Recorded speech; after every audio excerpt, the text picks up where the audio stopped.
Jesteśmy w Algierze, w stolicy, moi szanowni państwo, największego kraju w Afryce. W całej Afryce, żeby była jasność.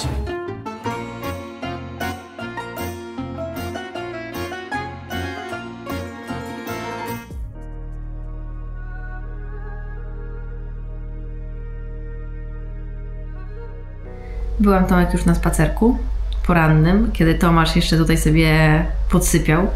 Piłam kawkę, zjadłam ciasteczko i miasto jest absolutna petarda.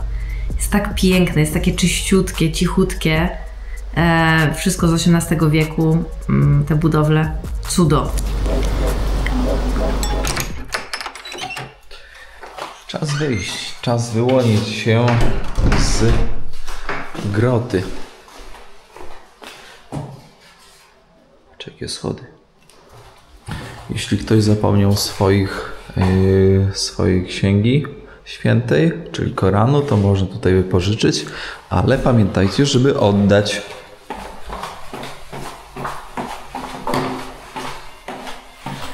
I witamy. Proszę. Witam Państwa bardzo serdecznie w nowym odcinku. Chyba w 8, jak dobrze pamiętam, ale mogę się mylić, ponieważ człowiek się na takich rzeczach zbyt często nie skupia. Jesteśmy w Algierze, w stolicy, moi szanowni państwo, największego kraju w Afryce. W całej Afryce, żeby była jasność. Kiedyś Sudan. Kiedy Sudan podzielili, to już stracił tęże pierwszą pozycję. Jest i ona. Dziewczyna barona. Ja tu chciałem powiedzieć, że tu metro jest. Metro. Ali Boumadiela. Coś w ten dystans, ale coś mi nie wyszło. Pamiętacie z poprzedniego odcinka, jak tutaj w nocy było pusto? Tutaj była pustka niesamowita. Zobaczcie, jak teraz jest dużo ludzi, ale zwróćcie uwagę również, jak jest cicho.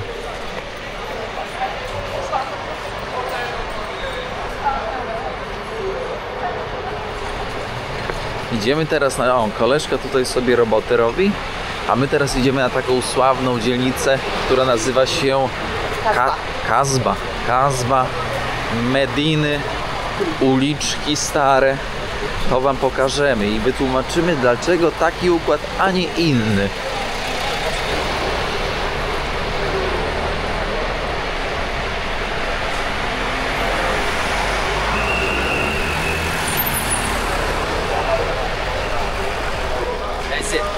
Opa! Co się z rana dzieje? Bagiety się kupuje. Wszyscy bagiety idą kupić. Boulangerie Traditionnelle Azaga. Pamiętajcie, że tutaj bardzo często jest dużo Salama. Bagieta 10 kosztuje. Boże, jaka tania. Bagieta specjal 15. Ja nawet... To jest po prostu... Zobacz. Salam. Zobaczcie, jakie piękne... A jak my po-ruskim językowy? Zobaczcie, jakie tutaj Jezu, grachamki, pieczywo francuskie, bagietki. Ależ to pachnie, Boże, jak to pachnie, szanowni państwo. Widzieliście tego pana ciemniejszego, jak wchodziliśmy do tej piekarni? Okazało się, że ów pan po rosyjsku mówi, a jak wiecie, kierownik poliglota trochę po rosyjsku mówi. Oczywiście złamany poliglota, bo te języki komunikatywnie troszkę wchodzą, ale i bardzo szybko wychodzą. Pogadaliśmy, okazało się, że ów pan mieszkał w Sankt Petersburgu w Rosji i rzecz jasna w Kijowie na Ukrainie uczył się w szkole muzycznej przez lat 6 i fantastycznie mówił w języku rosyjskim. I to już nie pierwsza osoba, która z Algierii mówi w języku rosyjskim.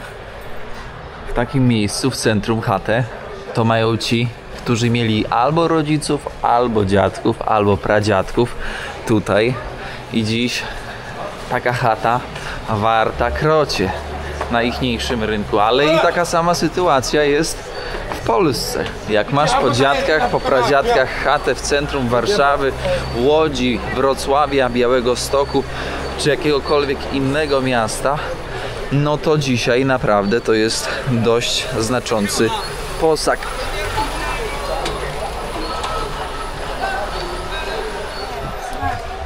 Z takich ciekawostek to muszę też przyznać, że tutaj większość Algierczyków spogląda na dupkę Hani i bardzo często bez ogłady patrzą sobie, spoglądają. Zauważcie, że lokalne kobiety mają bardzo często te pośladki pozakrywane, niezależnie od tego, czy chodzą w spodniach, czy w spódnicy, no to zawsze mają pozakrywane. Salam alejkum. Ja muszę powiedzieć, że zapomniałam, ale to mój błąd i powinnam mieć coś zakrywającego. Na targowisku dzieje się truskawki, ale te truskawki to one mi śmierdzące są. 200 dirhamów za te truskawki, ale to nie są, to chyba nie są tutejsze, a może są, ale nie wyglądają na takie naturalne. Zobaczcie, śliwka suszona, jaka fajna. Śliwki suszone, proszę. Patrzcie, jakie wielkie rodzynki. Ale kurde, kosmos. Czekaj, że mi sandała nie przejechał, szefuncio. Zauważcie, że przeważającym kolorem w stolicy jest kolor biały. Kolor czystości, salam alejkum, kolor czystości. Kolega mnie tutaj trochę, wiecie, zobaczcie, za 200 dirhamów jakie piękne daktyle. Zjemy sobie Fresh. dzisiaj. Very. I chciałbym tutaj powiedzieć, że to miasto to jest jedna wielka tajemnica. Katakumby, tunele, jeszcze za czasów rzymskich, czyli coś, moi drodzy, co jest też dość powszechne we Francji, w Paryżu. Ten szacunek do kotów, do pulpetów jest nieoczywisty względem czarków, czyli psów.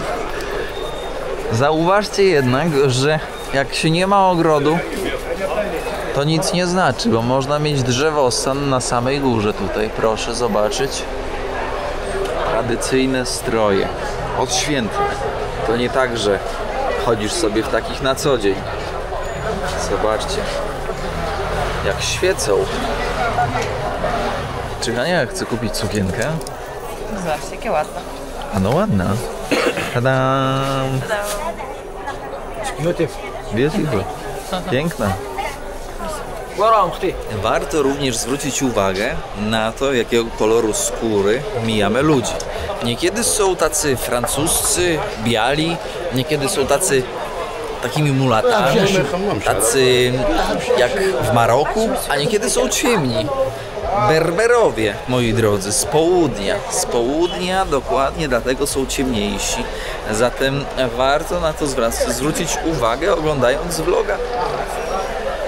Wiecie, co w tym wszystkim jest najpiękniejsze? Że na takich bazarach prawdopodobieństwo złodziejstwa tak zwanego, pospolitego, jest tak małe w takim kraju, że aż daje to niesamowity komfort psychiczny w ogóle bycia tutaj i podróżowania. Oczywiście nie jest tak, że na 44 miliony ludzi nie znajdzie się jakiś opryszek, który będzie na przykład chciał podwinąć paszport, bądź na przykład jakieś ciastka, bądź jakąś bluzkę. Na pewno się taki znajdzie, bo świat jest różnorodny, kolorowy, ciekawy dlatego też, ale samopoczucie takiego bezpieczeństwa jest naprawdę ogromne i wysokie. Quechua Mosque, jeden z bardziej charakterystycznych i najważniejszych w sumie zabytków w Algierii. I tak, czekajcie, przejdę trochę szybciej, żeby wam pokazać tutaj front. W XV wieku, w czasach osmańskich został wybudowany. W 1832 roku Francuzi przekształcili na świątynię świętego Filipa. A w 1962 roku, kiedy to Algieria uzyskuje niepodległość, wyrywa szponami niepodległość, no to rzecz jasna, pierwotnie meczet odzyskuje swoją pierwotną funkcję. Kościół odzyskuje swoją pierwotną funkcję, czyli staje się z powrotem meczetem. Tu koleżka leży sobie po lewej na dole, a tutaj jest Hammam El Bey. To nic innego jak łaźnia publiczna, w której można najzwyczajniej w świecie wziąć sobie prysznic. Salam alejkum. Kotów nie głaskamy, bo ostatnio mi się włączył, moi drodzy, strach przed toksoplazmozą i no parle français. Okay, thank you so much. Thank you, amigo. Z pulpetami jest tak, że one... Ej, pulpet! Że one przenoszą różne choroby, a tutaj mamy jedzonko różne. Wchodzimy. Zobaczcie, salam alejkum. Szaszłyki, sałatki. Hania po mistrzowsku. A kto się tak wygrzewa? Wariacie ty! My tutaj o tak sobie siedzimy. Szukran. Z chłopakami. Hania ogarnęła. Będzie smacznie. Ale ta ciecierzyca będzie dobra. Co mamy? Mamy sałatkę, cebulkę, pomidorki, jajko. Mamy tutaj ciecierzycę w sosie. To jest jakiś pikantny sosik też. I zaraz jeszcze będzie kurczak, tak? A to jest jakiś coś. To zabawne. Proszę zobaczyć. Tutaj tego sosiku weźmiemy trochę. To papryczki chili. Tutaj ciecierzyca. Jak tu jest to wszystko doprawione. To jest niesłychane, jak mają dobre wyczucie w smaku. Ten po prostu smak jest tak, powiedziałbym, zbalansowany, wyrazisty zarazem. Ten zapach i aromat przypraw. Mistrzostwo świata. Te oliwki, ale dobre. Oliwki, jajka. To chyba Algieria staje się szybkim krokiem moim faworytem w Afryce Północnej. Do tego jeszcze wzięliśmy kurczaka. Dobry, co? Grillowany. Kierowniku, przytyjesz w sandale. Pulpetina. Ja cię widzę. Tutaj nie skrywaj się. Ale pojedliśmy. Trzeba przyznać, że te porcje ogólnie zawsze warto brać jedną porcję na 2 osoby i sobie spokojnie delektować się, żeby się po prostu najzwyczajniej w świecie nie zapchać na cały dzień, żeby mieć też miejsce i czas i przestrzeń na to, żeby próbować innych różnych rzeczy. To był strzał w dziesiątkę, żeby zjeść sobie w takiej lokalnej knajpce jedzonko. Świeże i dobre. Wchodzimy właśnie do części miasta, która nazywa się Kasba. Café Sports, czyli można pewnie było tutaj kiedyś oglądać różne przedstawienia w telewizji albo słuchać w radiu. Kasba. Sieć labiryntów, sieć uliczek. Kasba to nie tylko to, co stare, ale również to, co nowe. I tutaj, moi drodzy, można zobaczyć na załączonym obrazku, że próbują połączyć w sposób umiejętny świat nowoczesny z historią. Chciałem powiedzieć z historią, moi drodzy, coś mi się tutaj zagmatwało.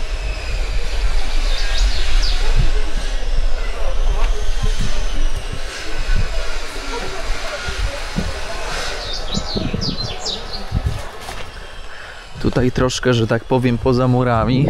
Tam jest uliczka, ale chcę zobaczyć, co tutaj może się skrywać. Parking. Parking, moi drodzy, plus wysypisko. Dlaczego budowano wąskie uliczki na wzgórzu? Zastosowanie taktyczne, moi szanowni państwo, ponieważ kiedy przyjeżdżał najeźdźca, to ciężko było mu się odnaleźć w tego typu uliczkach. No więc można było łatwo go złapać w zasadzkę. Kiedy mówimy o walce o niepodległość Algierczyków z Francuzami, to również tutaj odgrywały się walki i rzecz jasna, Algierczycy mieli przewagę, bo znali teren. No i ów labirynt pomagał im budować silniejszą, efektywniejszą taktykę do zwycięstwa. Amore, miłość, mentalita, mentalna, miłość mentalna.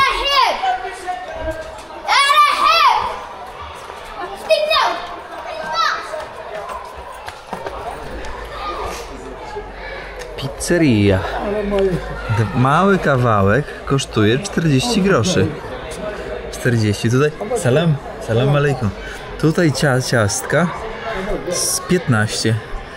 W sensie te kawałeczki pizzy, one są kosmicznie tanie, a to jest ciasto z ciecierzycy. Bardzo często wkłada się w bułkę, to co już wcześniej, moi drodzy, widzieliście. A my wędrujemy jeszcze dalej. Kazba to również inspiracja dla lokalnych artystów, muzyków, malarzy. Jak tu grać w piłę na takich schodach? A za nami szkoła dla dzieci, przedszkole. I ów Mohamed nie chce dzisiaj na zajęcia iść. Pani powiedziała, że wejść możemy, ale kamery włączyć nie można. Nie można nagrywać, trzeba uszanować. I Mohamed młody sieje tam gorycz i panikę. Ale na co chciałem zwrócić uwagę przy tym młodym i przedszkolu, to jak ta pani go odebrała. Z buziakiem wzięła od mamy, ucałowała z taką miłością. Wszystkie babki są na biało w jakimś tym, a Hania tutaj się nie wpisuje w taką kanwę kobiecości tutaj, w tej uliczce. Dziewczyny takie jasne suknie nakładają, znaczy suknie, takie prześcieradła, okrycia materiałowe po to, żeby zrobić sobie zdjęcie jako tradycyjnym takim, że tak powiem, ubiorze. Widzę tutaj też jakichś turystów jeszcze, którzy sobie gdzieś tutaj wbili do sklepiku, chwyciliśmy ich. Tak jest, właśnie tutaj. Zerknijmy. Opa. O. Prawda jest taka, że w stolicy jest trochę turystów z zagranicy, z zagranicy. Łącznie z nami. To tutaj przeważnie przylatują, tutaj sobie zwiedzają i tutaj przeważnie zostają, w sensie nie jadą dalej. Często jak ktoś jedzie z wycieczką, to po prostu się przemieszcza ze swoim przewodnikiem po, moi drodzy, po Algierii. No bo jednak przewodnik daje większe nieco możliwości, ale jak widać podróżowanie bez również jest możliwe. Jakie piękne umaszczenie tutaj, szanowny pulpet. Halo? Język polski widzę na lekcjach języka polskiego, to się nie uważało. Morze Śródziemne, basen Morza Śródziemnego. Piraci, którzy przypływali do portu i którzy najeżdżali Kazbę, którzy najeżdżali Algier. To właśnie tutaj. No właśnie, my tu w temacie piratów, a tutaj akurat punkt taktyczny do obserwacji piratów. Ja wiem, że czasami jest dużo zwierząt na vlogach, no ale taką małą pulpetinkę, no nie bój się, myszko, śpij sobie, śpij. To ja musiałem nakręcić, bo jakoś mi tak serduszko, aż mnie tak ścisnęło serduszko w środku. Kazba. No i słuchajcie, zapomniałem, co miałem powiedzieć. Czujecie to? Czasami nawet i tak się zdarza. Muszę teraz wyłączyć i przemyśleć, co chciałem powiedzieć. Zauważcie, dużo lokalnych turystów z innych miasteczek, z innych miejsc. O, jest Mohamed i muezyn krzyczy, nawołuje do modlitwy. Jednak co chciałem zaznaczyć? Fakt, że w internecie piszą o tym, że w nocy przemieszczanie się po tej części miasta, po tych wąskich uliczkach jest niebezpieczne. Piszą o rabunkach, piszą o napadach, tylko szczerze powiedziawszy, mi się wydaje trochę, że to jest takie trochę powielanie mitu. Raz się komuś zdarzyło, powtarza i to tak z ust do ust, chociaż nikomu się później tam nic za bardzo nie stało, moi drodzy. Więc takie powielanie to też krzywdzenie poniekąd danej nacji, danego miejsca bądź danego kraju. Dodając jeszcze do bezpieczeństwa, to chciałem powiedzieć jeszcze tylko tak na koniec, że wszędzie gdzie jesteście, oczy szeroko i uszy szeroko otwarte. Hania zasiadła tutaj za srebrną tacą. Tutti. Merci beaucoup. Oh yeah, with meat. I tutaj jest z tym. A. Tutaj u szefowej będziemy herbatkę pić. You working here? Merci beaucoup. Thank you so much. Proszę zobaczyć, jak ładnie podane przez naszego koleżkę. On tutaj mieszka i pracuje. To jest, moi drodzy, herbata z liśćmi mięty. Oceniamy zdrowy. według słodkości. Oceniamy według słodkości. Hania jest niewątpliwie tutaj koneserką. Najmniej słodka herbata. Najmniej Chyba nie słodka. posłodzona, trzeba posłodzić. Jest cukier na szczęście. Ty, w ogóle nie posłodzona. Nie posłodzona. Cukier. Trzeba słodzić. Teraz patrzcie. Ile Tomek? 3? Nie no, nie świruj. Jedna wystarczy. W 1992 roku Kasba zostaje wpisana na listę Światowego Dziedzictwa UNESCO. I rzecz jasna, dlaczego? Ponieważ stanowi idealny przykład arabskiej Medyny. Zdróweczka. Posłodzona od razu lepsza. Dżiny w wierzeniach arabskich odgrywają bardzo ważną rolę, ponieważ, ale nie tylko w wierzeniach arabskich, szanowni państwo, też w innych kulturach na Bliskim Wschodzie, jak i w Afryce Północnej, dżiny mają nadprzyrodzoną moc. Dżiny znamy na przykład między innymi z Aladyna, który to dżin chronił skarb. Dżin może chronić skarb, dżin może wywoływać choroby, dżin może na pustyni wywoływać burze piaskowe, dżin może sprowadzać klęski nie tylko na rodzinę, ale też na pola. Dżinów mamy 3 typy w wierzeniach arabskich. Ifrat, czyli silny, wysoki dżin. Marid, czyli dżin, który potrafi władać wodą. I rzecz jasna, ostatni dżin, czyli dżin Silah, który potrafi zamieniać się w zwierzęta. Więc z tymi dżinami to może jest tak, że te pulpetiny to są w ich wierzeniach trochę takie dżiny, nie? Ja nie dotykam, bo toksoplazmoda. No czego, mordo? Czego tak się tam cykasz? Trochę wygląda jak Brytyjczyk, ale idziemy dalej. Zobaczcie, jak ciekawie zagospodarowane stare miasto. Wciąż posiadające swoją, że tak powiem, ten klimat, tą całą otoczkę, która zachowuje autentyczność. Na mieście można zobaczyć stare francuskie skrzynki na listy. Ciekawe, czy jeszcze używane. Wydaje się, że nie, bo gdyby były używane, to by tutaj naprawili. A tutaj, moi drodzy, widok ze wzgórza obok Kasby. Proszę. Teraz obieramy za cel katedrę Notre Dame, którą możecie znać z Paryża. Musimy się przedrzeć tam metrem i transportem zorganizowanym, w sensie publicznym, nie zorganizowanym. No zorganizowany to publiczny, rzecz jasna. Więc idziemy szukać. Dywanik do modlitwy, uprany, suszy się. No. Ale lokalni używają ciekawych zapachów perfum, które naprawdę są tak intensywne, tak dają po nosie.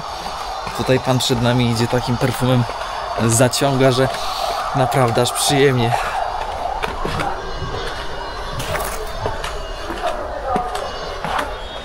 Ktoś się jeszcze zastanawiał z punktu widzenia praktycznego, dlaczego miasto jest nazywane miastem białym i dlaczego w mieście stosuje się tak jasne kolory, począwszy od białego, beżowy, żółty. Moi drodzy, prosta odpowiedź. Odpowiedź następująca. Kiedy jest duża intensywność słońca, to kolor biały odbija słońce, a nie pochłania. Co za tym idzie? Miasto staje się wciąż wyspą ciepła, ponieważ beton, który absorbuje ciepło, ale odbija to światło i jest po prostu rzeźko w mieście. Rzeźko, jak macie na termometrze 45, to zawsze można w takich uliczkach malutkich, jak labirynt, schować się i ten przepływ powietrza jest na pewno przyjemniejszy i znośniejszy.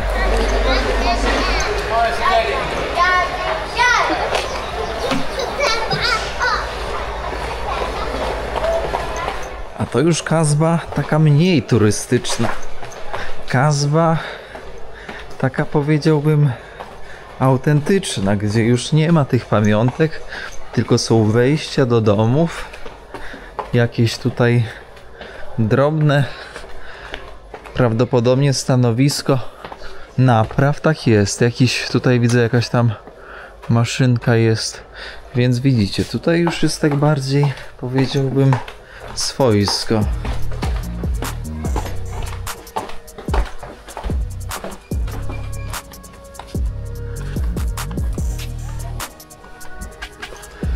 Idziemy za tym, za białym krukiem. Prowadzi nas. Salam alejkum.